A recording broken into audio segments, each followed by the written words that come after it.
জগন্নাথ বিশ্ববিদ্যালয়ের যেসব শিক্ষার্থীরা আহত হয়েছেন তাদেরকে এই ঢাকা ন্যাশনাল মেডিকেল ইনস্টিটিউট হাসপাতালে নিয়ে আসা হয়েছে এবং কিছুক্ষণ পূর্বে সেই বিষয়ে কথা বলছিলেন এই যকসুর ভিপি যকসুর বিপি রিয়াজুল ইসলাম। তিনি এই বিষয়ে বিবৃতি দিচ্ছিলেন এবং তিনি সেই বিবৃতিতে বলেন যে তারা আসলে ইউজিসির একটি প্রোগ্রাম ছিল এই ইউনিভার্সিটির ভিতরে, সেখানে তারা উপস্থিত হচ্ছিলেন এবং কিছু শিক্ষার্থী নিয়ে তারা প্রবেশ করছিলেন।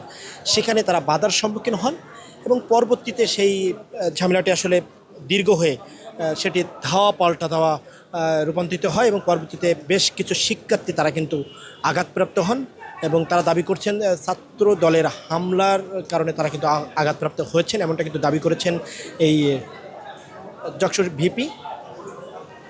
এবং তারা বলছিলেন তাদের প্রায় 50 জনেরও অধিক শিক্ষার্থী আহত হয়েছেন এবং প্রায় 15 জনের মতো গুরুতর অবস্থা আছেন, এমনটা কিন্তু বলছিলেন যকসুর ভিপি। এবং আরেকটা বিষয় যদি জানিয়ে রাখি, আমি বিশ্ববিদ্যালয় ক্যাম্পাসের ভিতরে ঘুরে দেখেছিলাম, সেখানে বেশ একটা থমথমে পরিবেশ কিন্তু আমরা লক্ষ্য করেছি। বিশেষ করে সেখানে পুলিশ মোতায়েন করা হয়েছে, পাশাপাশি সেখানে প্রবেশের ক্ষেত্রে কিছুটা কঠোরতাও লক্ষ্য করেছি। বহিরাগতদের প্রবেশের বেশ নিষেধাজ্ঞা দেখছি আজকের জন্য। এবং আরেকটি বিষয় যদি জানানোর চেষ্টা করি, ভিতরে আমরা দেখেছি বিভিন্ন রাজনৈতিক দল তথা ছাত্রদল তারা কিন্তু বিভিন্ন ধরনের স্লোগান দিয়ে তারা ভিতরে ঝটিকা মিছিল করছেন এবং এই ইস্যুটা আসলে জগন্নাথ ইউনিভার্সিটির ক্যাম্পাসে অবস্থা বলছিলাম, এই ইস্যুটা চলছে। এবং এই ন্যাশনাল মেডিকেল ইনস্টিটিউট হাসপাতালের বিষয়টা যদি আপনাদেরকে জানানোর চেষ্টা করি, সেখানে যতটুকু দেখেছি কিছুক্ষণ পূর্বেই একটি শিক্ষার্থীকে অ্যাম্বুলেন্সে করে এখান থেকে ঢাকা মেডিকেলে নেওয়া হয়েছে, বিশেষ করে গুরুতর আহতের কারণে।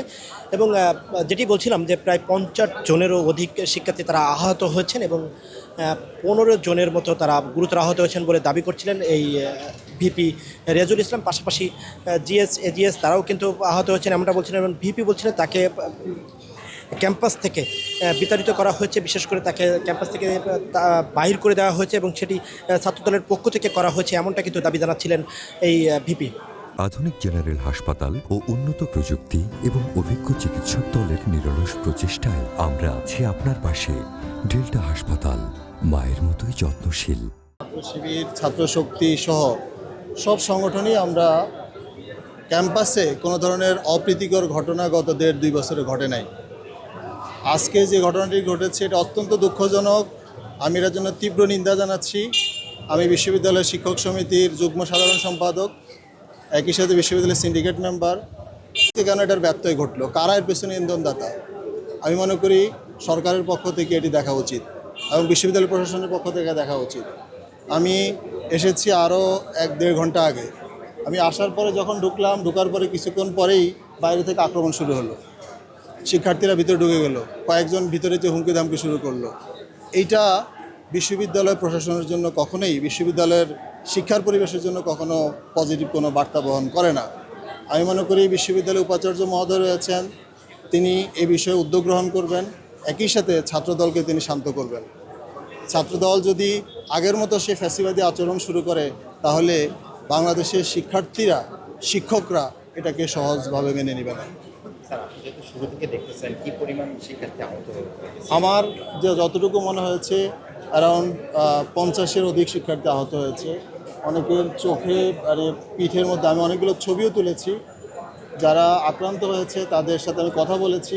কিছুক্ষণ আগে একটা ছেলেকে দেখলাম, ফর্সা করে একটা ছেলে, হয়তো ফার্স্ট ইয়ার সেকেন্ড ইয়ারের পরে পুরো মাথা ফেটে গেছে, সেলাই করা হচ্ছে।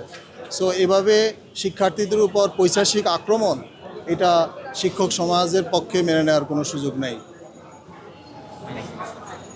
দর্শক, যেমনটি জানাচ্ছিলেন জগন্নাথ বিশ্ববিদ্যালয়ের শিক্ষক, যে তাদের উপরে যে নির্যাতনের বিষয়েও তিনি বলছিলেন এবং আঘাতপ্রাপ্ত শিক্ষার্থীদের বর্ণনাও তিনি কিন্তু দিচ্ছিলেন। তো সব কিছু মিলিয়ে এই ছিল আসলে ঢাকা ন্যাশনাল মেডিকেল ইনস্টিটিউট হাসপাতালের থেকে সর্বশেষ আপডেট এবং আমি আপডেট জানাচ্ছিলাম আমি সাইফুদ্দিন।